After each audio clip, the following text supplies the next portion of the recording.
إن هو إلا ذكر للعالمين.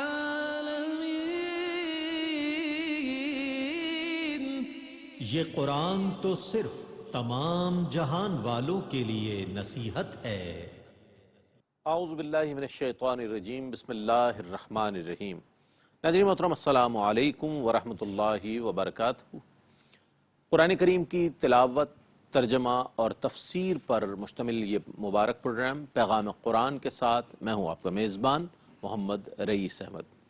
الحمدللہ آج سورہ نساء کا آغاز ہو رہا ہے، چوتھا پارہ ہے، آیت نمبر 1 تا آیت نمبر 23 کی تلاوت، ترجمہ اور تفسیر پیش کی جائے گی انشاءاللہ۔ اور ہمارے ساتھ موجود ہیں ممتاز و معروف قاری جناب قاری نعمان نعیمی صاحب۔ السلام علیکم ورحمۃ اللہ وبرکاتہ۔ وعلیکم السلام ورحمۃ اللہ وبرکاتہ۔ اور ناظرین گرامی، ان آیات بینات کی تفسیر کے لیے، خلاصے کے لیے ہمارے درمیان موجود ہیں، ہماری خوشبختی ہے، حضرت علامہ محمد شہزاد مجددی صاحب۔ السلام علیکم ورحمۃ اللہ وبرکاتہ۔ وعلیکم السلام ورحمۃ اللہ۔ ماشاءاللہ ناظرین، قرآن کریم کی تلاوت، ترجمہ اور تفسیر پر مشتمل یہ پروگرام پیش کیا جا رہا ہے، پیغام قرآن۔ تو آئیے ان مبارک لمحات میں، برکتوں والی ساعتوں میں قرآن کریم کی تلاوت اور ترجمے سے اپنے ظاہر و باطن کو، قلوب و اذہان کو روشن منور کرتے ہیں۔ ہمارے ساتھ موجود ہیں ممتاز و معروف قاری جناب قاری نعمان نعیمی صاحب، آغاز فرمائیں گے۔ اعوذ باللہ من الشیطان الرجیم، بسم اللہ الرحمن الرحیم۔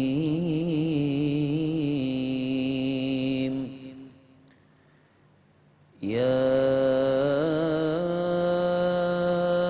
ایہا الناس اتقوا ربکم الذی خلقکم من نفس واحدة وخلق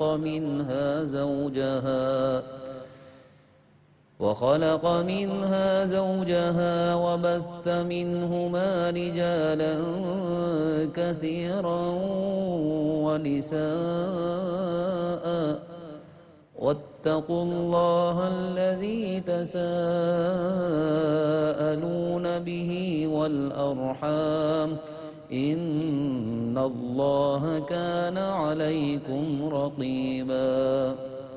میں اللہ کی پناہ میں آتا ہوں شیطان مردود سے۔ اللہ ہی کے نام سے شروع کرتا ہوں جو نہایت رحم فرمانے والا، بہت مہربان ہے۔ اے لوگو، اپنے رب سے ڈرو جس نے تمہیں ایک شخص آدم سے پیدا کیا اور اسی سے اس کی بیوی حوا پیدا کی، اور ان دونوں سے بکثرت مردوں اور عورتوں کو پھیلا دیا۔ اور اللہ سے ڈرو جس کے سبب سے تم ایک دوسرے سے سوال کرتے ہو، اور رشتہ داروں سے قطع تعلق کرنے سے ڈرو، بے شک اللہ تم پر نگہبان ہے۔ وآتوا اليتامى أموالهم ولا تتبدلوا الخبيث بالطيب ولا تأكلوا أموالهم إلى أموالكم إنه كان حوبا كبيرا۔ اور یتیموں کو ان کے اموال دے دو، اور اپنے خراب مال کو ان کے اچھے مال کے ساتھ تبدیل نہ کرو، اور ان کے مال کو اپنے مال کے ساتھ ملا کر نہ کھاؤ، بے شک یہ بہت بڑا گناہ ہے۔ وَإِنْ خِفْتُمْ أَلَّا تُقْسِطُوا فِي الْيَتَامَى فَانكِحُوا مَا طَابَ لَكُم مِّنَ النِّسَاءِ مَثْنَىٰ وَثُلَاثَ وَرُبَاعَ ۖ فَإِنْ خِفْتُمْ أَلَّا تَعْدِلُوا فَوَاحِدَةً أَوْ مَا مَلَكَتْ أَيْمَانُكُمْ ذَلِكَ أَدْنَىٰ أَلَّا تعولوا۔ اگر تمہیں یہ اندیشہ ہو کہ تم یتیم لڑکیوں میں انصاف نہ کر سکو گے تو تمہیں جو عورتیں پسند ہوں ان سے نکاح کرو، 2 سے، 3 سے اور 4 سے۔ پس اگر تمہیں یہ خدشہ ہو کہ تم ان میں عدل نہ کر سکو گے تو صرف ایک سے نکاح کرو، یا اپنی مملوکہ کنیزوں سے استمتاع کرو، یہ اس سے زیادہ قریب بصحت ہے کہ تم کسی ایک کی طرف جھک جاؤ۔ وآتوا النساء صدقاتهن نحلة فإن طبن لكم عن شيء منه نفسا فكلوه هنيئا مريئا۔ اور عورتوں کو ان کے مہر خوشی سے ادا کرو، تو پھر اگر وہ خوشی سے اس مہر میں سے تم کو کچھ دیں تو اس کو مزے مزے سے کھاؤ۔ ولا تؤتوا السفهاء أموالكم التي جعل الله لكم قياما وارزقوهم فيها واكسوهم وقولوا لهم قولا معروفا۔ اور کم عقلوں کو اپنے وہ مال نہ دو جن کو اللہ نے تمہاری گزر اوقات کا ذریعہ بنایا ہے، اور اس مال میں سے ان کو کھلاؤ اور پہناؤ اور ان سے خیر خواہی کی بات کہو۔ وابتلوا اليتامى حتى إذا بلغوا النكاح فإن آنستم منهم رشدا فادفعوا إليهم أموالهم ولا تأكلوها إسرافا وبدارا أن يكبروا ومن كان غنيا فليستعفف ومن كان فقيرا فليأكل بالمعروف فإذا دفعتم إليهم أموالهم فأشهدوا عليهم وكفى بالله حسيبا۔ اور یتیموں کا بطور تربیت امتحان لیتے رہو حتیٰ کہ جب وہ نکاح کی عمر کو پہنچ جائیں اور تم ان میں سمجھداری کے آثار دیکھو تو ان کے مال ان کے حوالے کر دو، اور ان کے مال کو فضول خرچ کر کے ان کے بڑے ہونے کے خوف سے جلدی جلدی نہ کھاؤ، اور جو یتیم کا ولی مالدار ہو وہ ان کا مال کھانے سے بچتا رہے، اور جو حاجت مند ہو وہ دستور کے موافق کھا لے۔ پھر جب تم ان کے مال ان کے حوالے کرو تو ان پر گواہ بنا لو، اور اللہ کافی ہے حساب لینے والا۔ للرجال نصيب مما ترك الوالدان والأقربون وللنساء نصيب مما ترك الوالدان والأقربون مما قل منه أو كثر نصيبا مفروضا۔ مردوں کے لیے اس مال میں سے حصہ ہے جس کو ماں باپ اور قرابت داروں نے چھوڑا ہو، اور عورتوں کے لیے بھی اس مال میں سے حصہ ہے جس کو ماں باپ اور قرابت داروں نے چھوڑا ہو، خواہ وہ مال کم ہو یا زیادہ، یہ اللہ کی طرف سے مقرر کیا ہوا حصہ ہے۔ وَإِذَا حَضَرَ الْقِسْمَةَ أُولُو الْقُرْبَى وَالْيَتَامَى وَالْمَسَاكِينُ فَارْزُقُوهُم مِّنْهُ وَقُولُوا لَهُمْ قَوْلًا مَّعْرُوفًا۔ اور جب ترکے کی تقسیم کے وقت غیر وارث قرابتدار، یتیم اور مسکین بھی موجود ہوں تو اس ترکے سے انہیں بھی کچھ دے دو اور ان سے خیر خواہی کی بات کہو۔ وَلْيَخْشَ الَّذِينَ لَوْ تَرَكُوا مِنْ خَلْفِهِمْ ذُرِّيَّةً ضِعَافًا خَافُوا عَلَيْهِمْ فَلْيَتَّقُوا اللَّهَ وَلْيَقُولُوا قَوْلًا سَدِيدًا۔ وہ لوگ یہ سوچ کر ڈریں کہ اگر وہ اپنے مرنے کے بعد بے سہارا اولاد چھوڑ جاتے تو انہیں مرتے وقت ان کے متعلق کیسا اندیشہ ہوتا، سو انہیں یتیموں کے متعلق اللہ سے ڈرنا چاہیے اور درست بات کہنی چاہیے۔ إن الذين يأكلون أموال اليتامى ظلما إنما يأكلون في بطونهم نارا وسيصلون سعيرا. بے شک جو لوگ ناجائز طریقے سے یتیموں کا مال کھاتے ہیں وہ اپنے پیٹوں میں صرف آگ بھر رہے ہیں اور وہ عنقریب بھڑکتی ہوئی آگ میں داخل ہوں گے. يوصيكم الله في أولادكم للذكر مثل حظ الأنثيين فإن كن نساء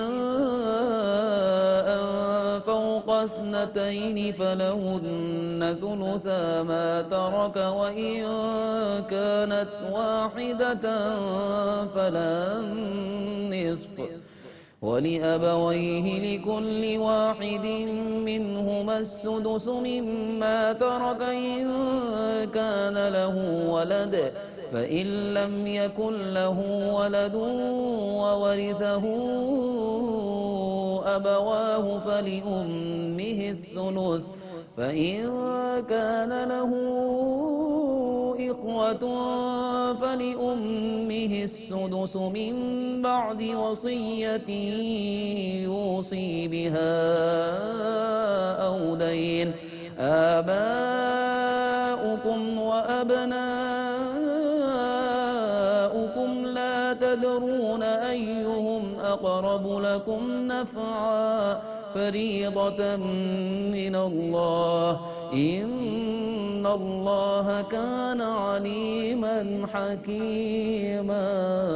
اللہ تمہاری اولاد کی وراثت کے حصوں کے متعلق تمہیں حکم دیتا ہے کہ میت کے ایک بیٹے کا حصہ 2 بیٹیوں کے برابر ہے. سو اگر صرف بیٹیاں 2 یا 2 سے زیادہ ہوں تو ان کا حصہ کل ترکے کا 2/3 ہے، اور اگر صرف ایک بیٹی ہو تو اس کا حصہ کل ترکے کا نصف ہے. اگر میت کی اولاد ہو تو اس کے ترکے سے اس کے ماں باپ میں سے ہر ایک کا 6واں حصہ ہے. اگر میت کی اولاد نہ ہو اور صرف ماں باپ ہی وارث ہوں تو ماں کا 3واں حصہ ہے اور باقی سب باپ کا ہے. اور اگر میت کے بہن بھائی ہوں تو ماں کا 6واں حصہ ہے. یہ تقسیم اس کی وصیت پوری کرنے کے بعد اور اس کا قرض ادا کرنے کے بعد ہے.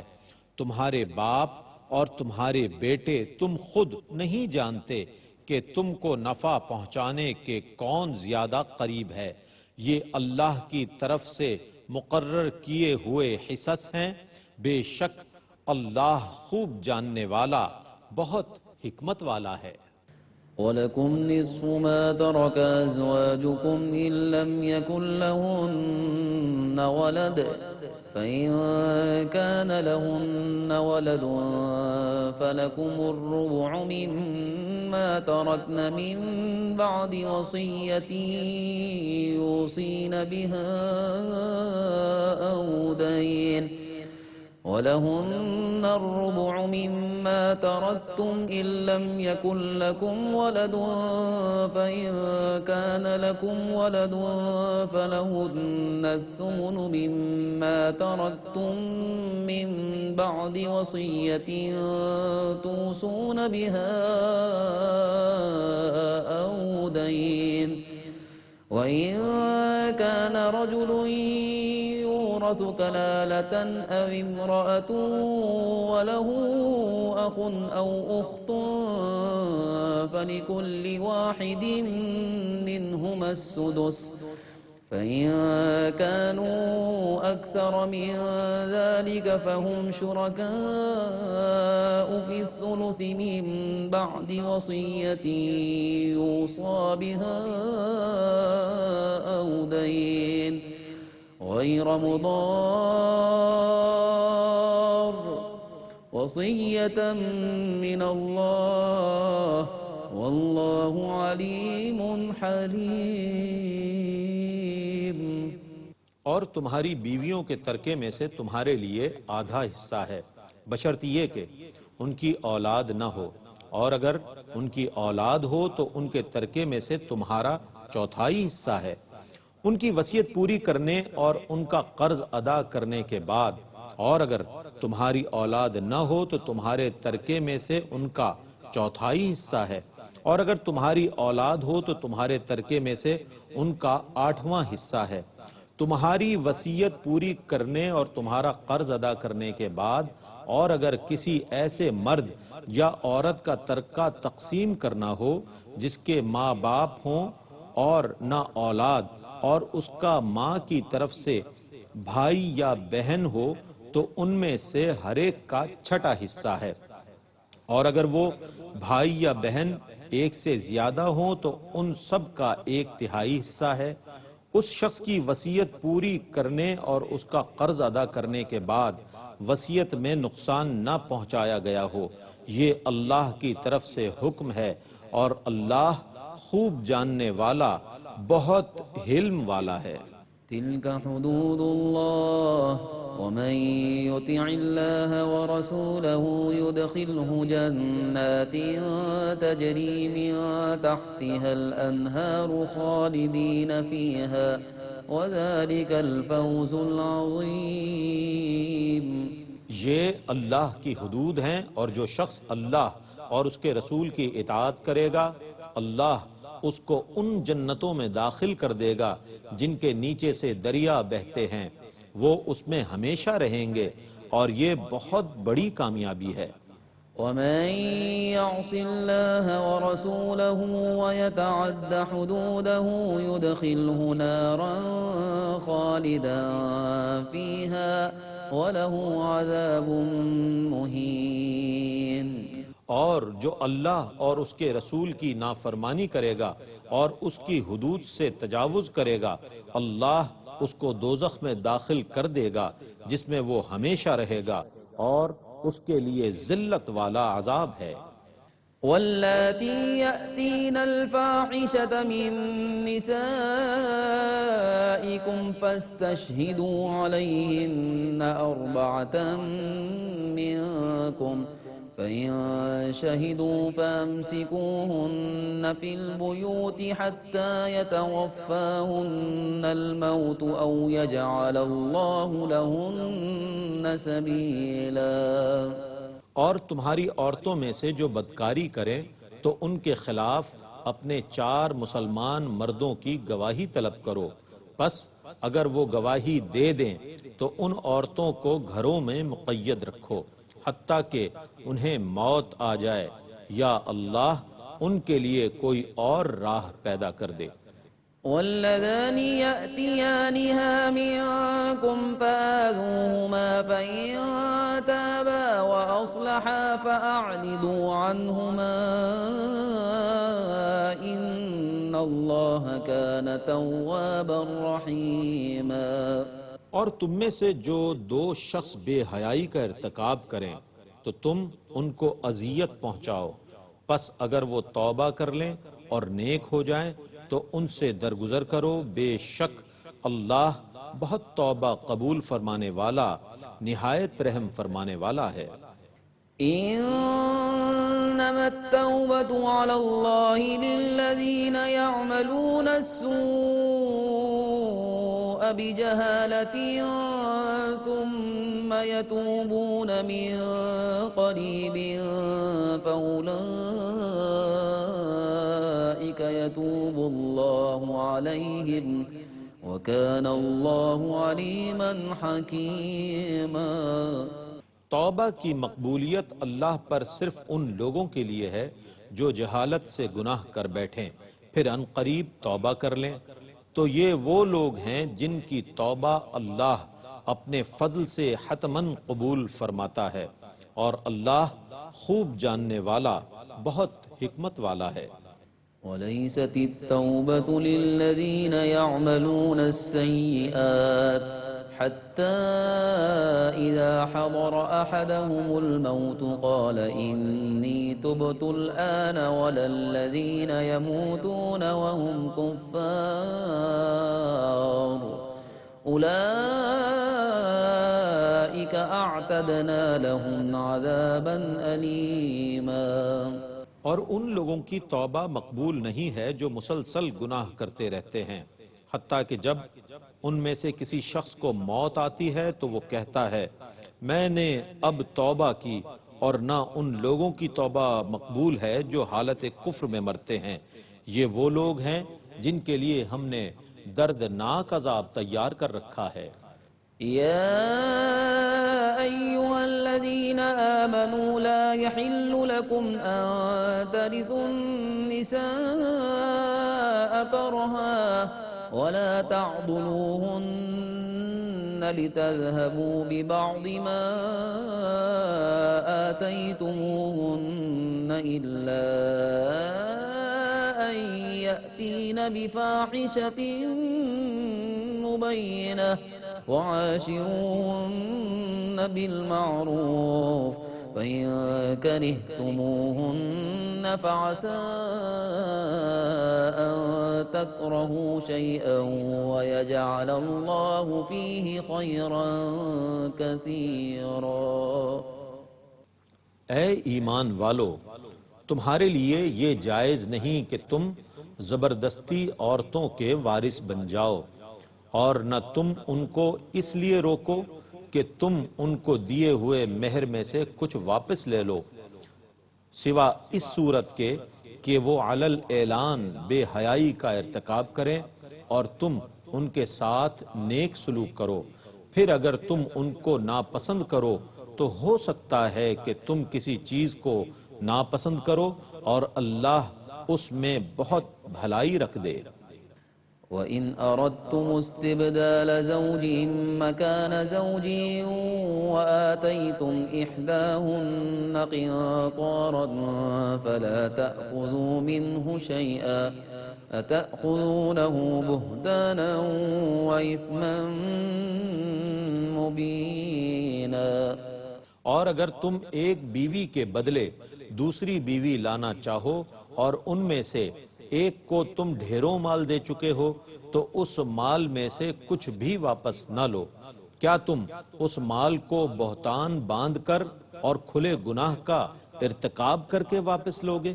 وَكَيْفَ تَأْخُذُونَهُ وَقَدْ أَفْضَىٰ بَعْضُكُمْ إِلَىٰ بَعْضٍ وَأَخَذْنَ مِنكُم مِّيثَاقًا غَلِيظًا۔ اور تم اس مال کو کیوں کر واپس لوگے جبکہ تم ایک دوسرے کے ساتھ خلوت میں مل چکے ہو اور وہ تم سے پختہ عہد لے چکی ہیں۔ وَلَا تَنكِحُوا مَا نَكَحَ آبَاؤُكُم مِّنَ النِّسَاءِ إِلَّا مَا قَدْ سَلَفَ إِنَّهُ كَانَ فَاحِشَةً وَمَقْتًا وَسَاءَ سَبِيلًا۔ اور ان عورتوں کے ساتھ نکاح نہ کرو جن کے ساتھ تمہارے باپ دادا نکاح کر چکے ہیں، مگر جو گزر چکا، بے شک ایسا فعل بے حیائی اور موجب غضب ہے اور بہت برا طریقہ ہے۔ حرمت عليكم أمهاتكم وبناتكم وأخواتكم وعماتكم وخالاتكم وبنات الأخ وبنات الأخت وأمهاتكم اللاتي أرضعنكم وأخواتكم من الرضاعة وأمهات نسائكم وربائبكم اللاتي في حجوركم من نسائكم اللاتي دخلتم بهن فإن لم تكونوا دخلتم بهن فلا جناح عليكم وحلائل أبنائكم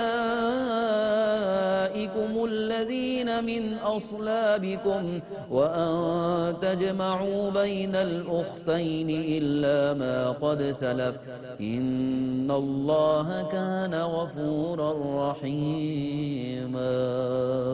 تم پر حرام کی گئی ہیں تمہاری مائیں اور تمہاری بیٹیاں اور تمہاری بہنیں اور تمہاری پھوپھیاں اور تمہاری خالائیں اور بھتیجیاں اور بھانجیاں اور تمہاری وہ مائیں جنہوں نے تم کو دودھ پلایا اور تمہاری رضائی دودھ شریک بہنیں اور تمہاری بیویوں کی مائیں اور تمہاری ان بیویوں کی بیٹیاں جن سے تم صحبت کر چکے ہو، اور اگر تم نے ان بیویوں سے صحبت نہ کی ہو تو ان کی بیٹیوں سے نکاح کرنے میں تم پر کوئی گناہ نہیں، اور تمہارے نسلی بیٹوں کی بیویاں اور تم پر حرام کیا گیا ہے یہ کہ تم دو بہنوں کو نکاح میں جمع کرو، مگر جو گزر چکا بے شک اللہ بہت بخشنے والا بے حد رحم فرمانے والا ہے۔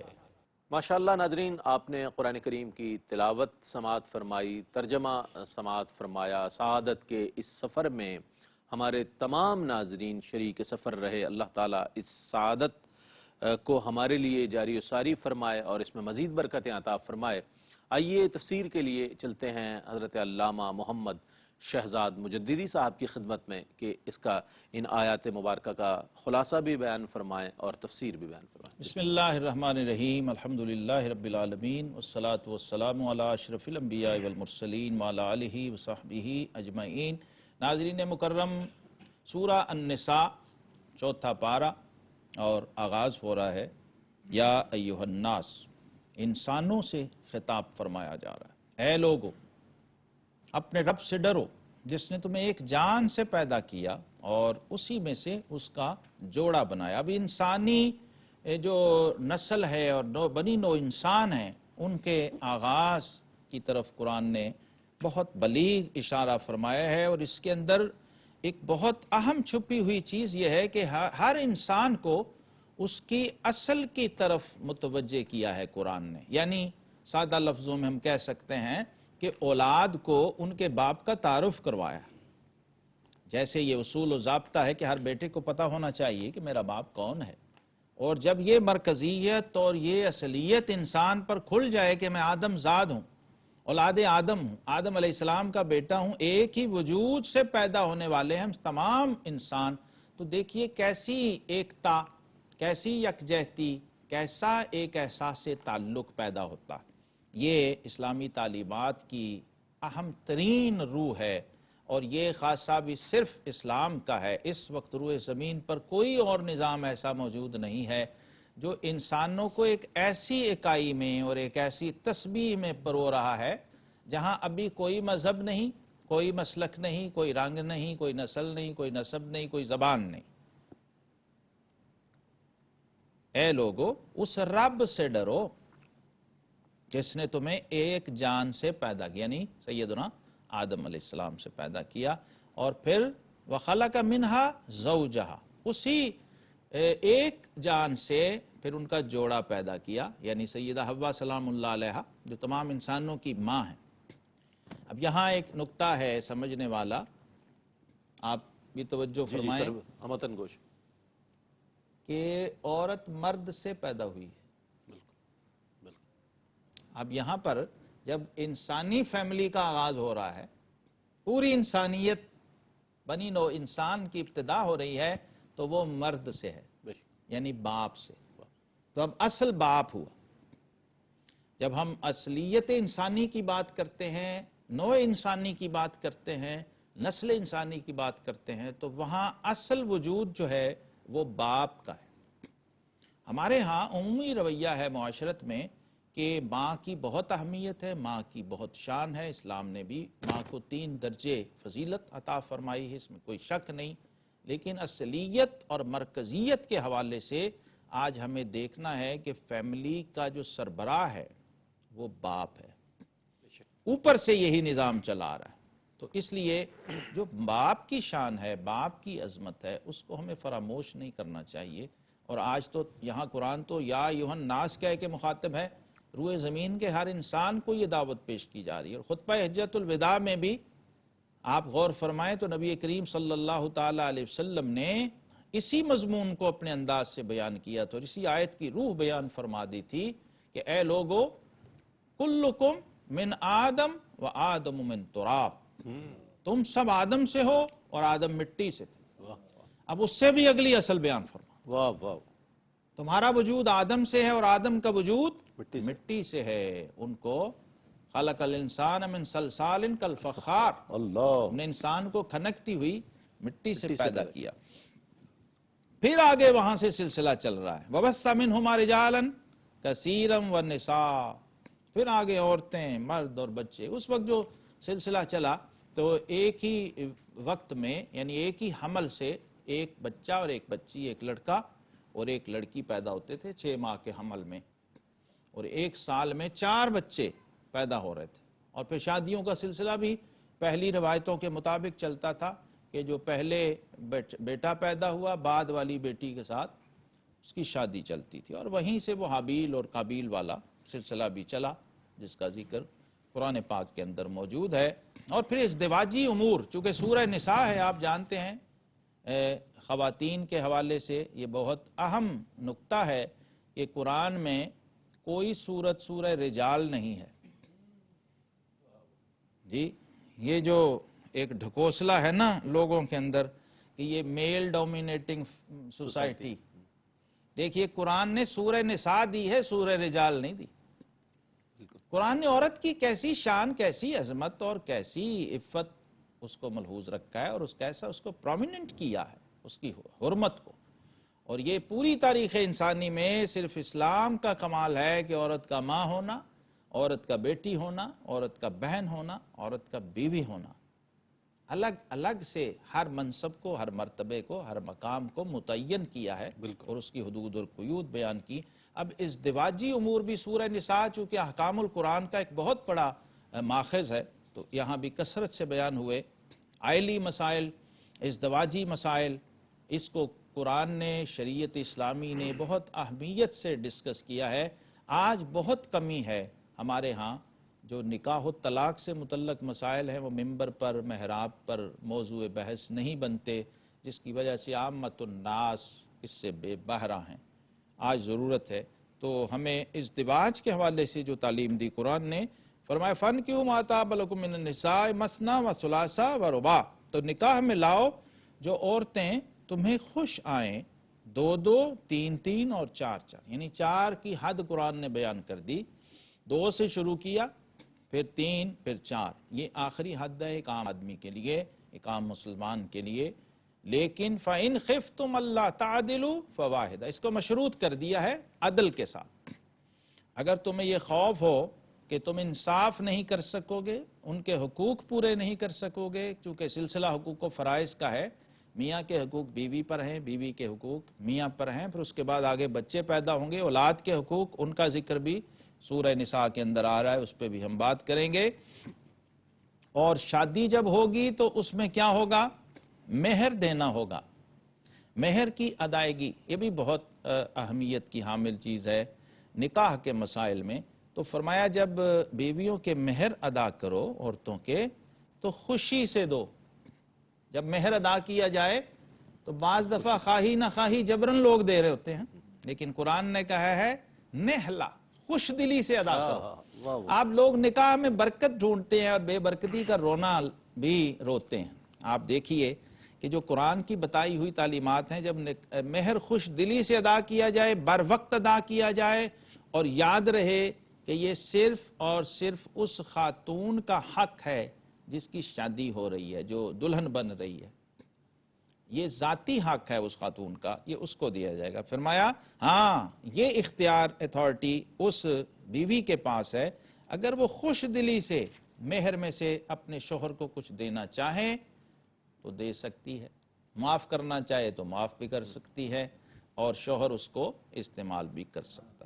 یہاں پر مرد اور عورت کے حوالے سے بھی جو قرآن نے تعیین فرمائی اس کا ذکر بھی سورہ نساء آیت نمبر 7 کے اندر آ گیا. للرجال نصیب مما ترک الوالدان والاقربون وللنساء نصیب مما ترک الوالدان، یعنی مردوں کے لیے بھی حصہ ہے وراثت کے اندر جو ان کے ماں باپ چھوڑ گئے، اور عورتوں کے لیے بھی حصہ ہے وراثت کے اندر. اور پھر اسی طرح ماں باپ اور قرابت والے اور ترکہ جو ہے، یہ جو بھی انہوں نے چھوڑی ہے پراپرٹی یا جائیداد، وہ مرد اور عورت، بیٹے اور بیٹی، اور پھر اس کے بعد درجہ بدرجہ جو عزیز و اقارب و رشتہ دار ہیں ان کی ریشوں کو قرآن پاک نے بہت ہی اہمیت کے ساتھ بیان کر دیا ہے، اور نظام وراثت کے حوالے سے بہت ہی شدت سے کام لیا۔ کسی طرح کا اس کے اندر کوئی کمپرومائز نہیں کیا ہے، کسی طرح کی کوئی رعایت نہیں کی ہے، اور کسی کا حق دوسرے کو مارنے کی نہ اجازت دی ہے نہ اس کا موقع فراہم کیا، پہلے سے طے کر دیا۔ وراثت میں یاد رکھنے کی بات یہ ہے کہ نبی کریم علیہ السلام نے فرمایا لا وصیۃ لوارث۔ لوگ پوچھتے ہیں کہ اس کا کیا حصہ ہے، تو یاد رکھیں یہ حصے اللہ نے بانٹ دیے ہوئے ہیں، سبحان اللہ۔ اب نہ کوئی اس میں کمی کر سکتا ہے نہ بیشی کر سکتا، اپنی مرضی سے میں اس کو اتنا دے دوں، یہ نہیں ہے۔ جو پہلے سے طے ہے کہ 2 حصے بیٹے کے ہوں گے، 1 حصہ بیٹی کا ہوگا، اسی اصول اور فارمولے سے وہ وراثت آگے تقسیم ہوگی۔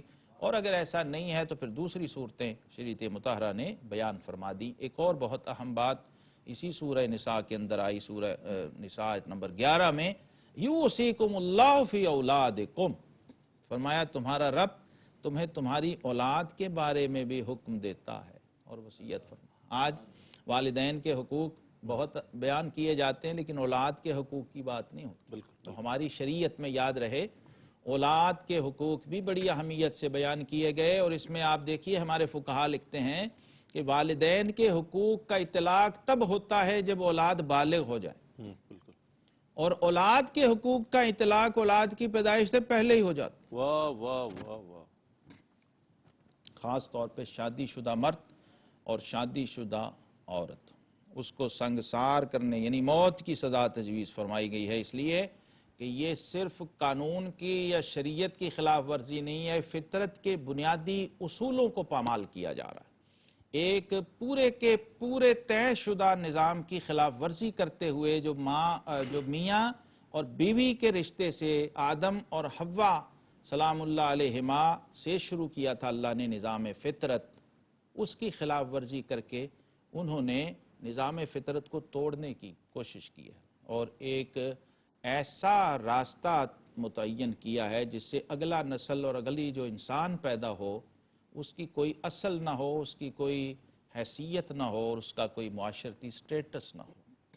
آگے پھر ہمیں قرآن بار بار توبہ کا رستہ بھی دکھاتا ہے، اپنا تواب اور رحیم ہونا بھی اللہ رب العزت نے بیان کیا ہے، اور پھر دوبارہ سے جیسے پہلے بیان ہوا تھا یہاں بھی بتا دیا کہ اگر کوئی غلطی کا مرتکب ہو جائے اور نادانی کے اندر، نادانی میں یعنی لا علمی میں کسی گناہ میں کسی غلطی میں مبتلا ہو جائے تو اس کے لیے فرمایا ثم یتوبون من قریب فاولئک یتوب اللہ علیہ، یعنی گناہ کے فوراً بعد توبہ کی طرف متوجہ ہونا اور توبہ کر لینا، یہ اللہ کو بہت پسند ہے، کیونکہ وقان اللہ علیما حکیما، اللہ تبارک و تعالی اس بات کو جانتا ہے کہ جب اس نے گناہ کیا ہے یا جرم کا مرتکب ہوا ہے تو کس کیفیت میں کیا۔ ایک تو آقا کریم علیہ السلام نے اپنی امت کے لیے بشارت ارشاد فرما دی کہ اللہ رب العزت نے میری امت سے خطا اور نسیان کو پہلے ہی اٹھا لیا، اگر نہ چاہتے ہوئے یا بھول کر اس سے بھول چوک میں کوئی غلطی ہو گئی ہے تو اللہ تبارک و تعالی اس کو معاف فرما دیتے ہیں، اور اگر اس بندے کو اپنے گناہ کا احساس ہو جائے اور وہ فوراً توبہ کی طرف رجوع کر لے تو یہاں تک حدیث پاک میں ہے کہ یہ جو دائیں طرف والا نیکیاں لکھنے والا فرشتہ ہے یہ بائیں طرف والے فرشتے کو کہتا ہے کہ ابھی ذرا ٹھہر جاؤ، شاید یہ توبہ کر لے، تو گویا اس کے نامہ اعمال میں وہ بدی اور وہ گناہ درج ہونے سے پہلے ہی معاف ہو جاتا ہے اگر بندہ بر وقت توبہ کر لے، کیونکہ التائب من الذنب کمن لا ذنب لہ، فرمایا گناہ سے توبہ کرنے والا ایسا ہے جیسا کہ اس نے گناہ کیا ہی نہیں۔ وآخر دعوانا ان الحمدللہ رب العالمین۔ سبحان اللہ، جزاک اللہ۔ ناظرین محترم، آج الحمدللہ چوتھا پارہ اپنے اختتام کو پہنچا، سورہ نساء جاری ہے اور آج آیت 1 تا آیت 23 کی تلاوت، ترجمہ اور تفسیر الحمدللہ آج پیش کی گئی۔ اللہ تعالیٰ سے دعا ہے کہ اللہ تعالیٰ ہمیں توبہ کرنے کی توفیق عطا فرمائے اور ان لوگوں میں شامل فرمائے کہ جن کی اس نے توبہ قبول فرمائی ہے، چونکہ بحیثیت انسان ہم سے زندگی میں جو کچھ سہون اگر کچھ ہو گیا ہے، نادانی میں کچھ ہو گیا ہے، کچھ معاملات ہو گئے ہیں تو اللہ تعالیٰ سے دعا ہے کہ اللہ تعالیٰ اسے معاف فرمائے۔ اس کے ساتھ ہی پیغام قرآن سے اپنے میزبان محمد رئیس احمد کو اجازت دیجیے۔ اللہ حافظ۔